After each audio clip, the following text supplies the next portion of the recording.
کہتے ہیں کہ کسی کو بھی اتنا حق نہیں دینا چاہیے کہ کوئی آپ کا سکون برباد کر کے خود سکون سے بیٹھا رہے۔ یہ دنیا ہے، اور اس دنیا کے اندر جو مخلص لوگ ہوں گے،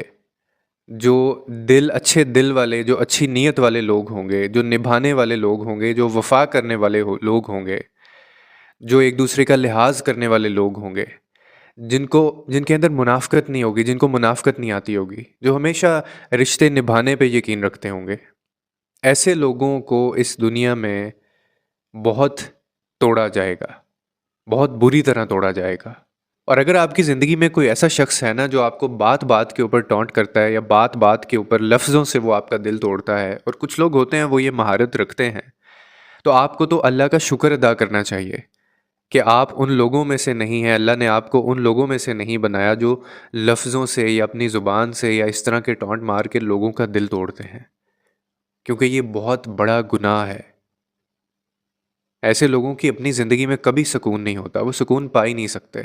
اور اگر خاص طور پہ آپ کا کبھی دل ٹوٹا ہے، تو میں آج آپ کو ایک بات بتا دوں کہ ایسے جو بندے ہوتے ہیں نا، ایسے اللہ کے جو خاص بندے ہوتے ہیں، ان کا نصیب وہ بڑے پیار سے لکھتا ہے۔ جن لوگوں کے دل ٹوٹتے ہیں، جو تکلیف میں ہیں، جو درد میں ہیں، کیونکہ اللہ تعالیٰ ایسے لوگوں کو اپنے قریب کرتا ہے۔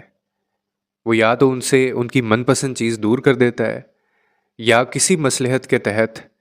وہ ان کو اپنے قریب لے آتا ہے، تھوڑی وقتی طور پہ تکلیف دے کے وہ آپ سے کسی کو دور کرتا ہے، اور پھر آپ اس کی طرف لپکتے ہیں، اور وہ آپ کو اپنے قریب کرنا چاہ رہا ہوتا ہے۔ تو اس بات پہ غم نہ کیا کریں کہ آپ کا دل ٹوٹا ہے، یا آپ کو کسی نے برا بھلا کہہ دیا ہے، یا آپ کو کسی نے ایسا ٹونٹ مار دیا ہے۔ یہ تو بہت بڑا ایک موقع دیا جا رہا ہے آپ کو، آپ کے رب سے جڑنے کا۔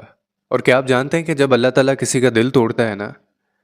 تو پھر اس دل کے اندر وہ دنیا کی محبت کو ختم کر دیتا ہے، اور اس دل میں صرف اور صرف ایک ہی محبت باقی رہتی ہے، اور وہ ہوتی ہے اللہ کی محبت۔ اور جب آپ اپنے معاملات اللہ پہ چھوڑ دیں گے، تو آپ دیکھیں گے کہ قدرت جو ہے یہ اپنا کام کرتی رہے گی۔ اگر آپ خاموش رہ جائیں گے تو یہ قدرت بدلہ لے گی۔ اگر آپ معاف کر دیں گے تو قدرت آپ کو عزت دے گی، اور اگر آپ رشتوں کے اندر جھک جائیں گے تو یہ قدرت آپ کو بلند کر دے گی۔ لیکن افسوس کہ ہم اپنے معاملات اللہ کے سپورٹ تو کرتے ہیں، اس کے پاس بھی جاتے ہیں، لیکن وہ توکل نہیں کرتے جو اس کو چاہیے ہوتا ہے۔ توکل کا مطلب یہ نہیں ہوتا کہ آپ نے اپنا معاملہ اللہ کے سپورٹ کیا اور اس کے بعد پھر بھی آپ پریشان رہے، بلکہ توکل کا مطلب یہ ہوتا ہے کہ آپ نے اپنا معاملہ اللہ کے سپورٹ کیا، اور آپ کے دل میں ایسا سکون اتار دیا گیا کہ آپ پریشان ہی نہیں ہوئے اس کے بعد اس بات کے اوپر، کیونکہ آپ کو پتہ ہے کہ آپ نے جس ذات کے آگے وہ بات رکھی ہے وہ بہتر جانتا ہے۔ اگر وہ چیز آپ کے نصیب میں ہوگی، آپ کے حق میں ہے، آپ کو مل جائے گی، اور اگر نہیں ملی، تاخیر ہے، تو پھر آپ یہ سمجھ لیجئے کہ فیصلہ اللہ کی طرف سے آ رہا ہے، اور جو فیصلہ اللہ کی طرف سے آتا ہے وہ کیسے غلط ہو سکتا ہے؟ اور میں تو اکثر کہتا ہوں کہ یہ بہت بڑی خوش نصیبی ہوتی ہے کسی بھی انسان کی، کہ اس کو شدت سے اپنے رب کی طرف پلٹنے کا موقع مل جائے، کیونکہ جو لوگ اس کی طرف پلٹ جاتے ہیں، پھر ان کے دل سے تمام دنیا کی جتنی بھی محبت ہے، جو بھی غرض ہوتی ہے، وہ نکال دی جاتی ہے۔ اور اگر آپ مجھ سے پوچھیں تو یہی ایک چیز ہماری زندگی کا حاصل زیست ہوتی ہے، رب کی محبت کا مل جانا، رب کا مل جانا، یا رب کی محبت کی تلاش کرتے رہنا، یا اس کی طرف پلٹ جانا۔ اس کے علاوہ اور کوئی زندگی میں حاصل زیست چیز ہو نہیں سکتی، اور اگر ہے بھی، آپ کو لگتا ہے، تو وہ صرف اور صرف آپ کو بھٹکانے کے لیے ہے۔ لوٹ کر ہم نے اسی ذات کی طرف آنا ہوتا ہے، اب وہ چاہے ہمارا دل توڑ کے ہمیں اپنے قریب کر لے، یا کسی مصلحت کے تحت ہمیں اپنے قریب کر لے، یہ اس کا فیصلہ ہوتا ہے۔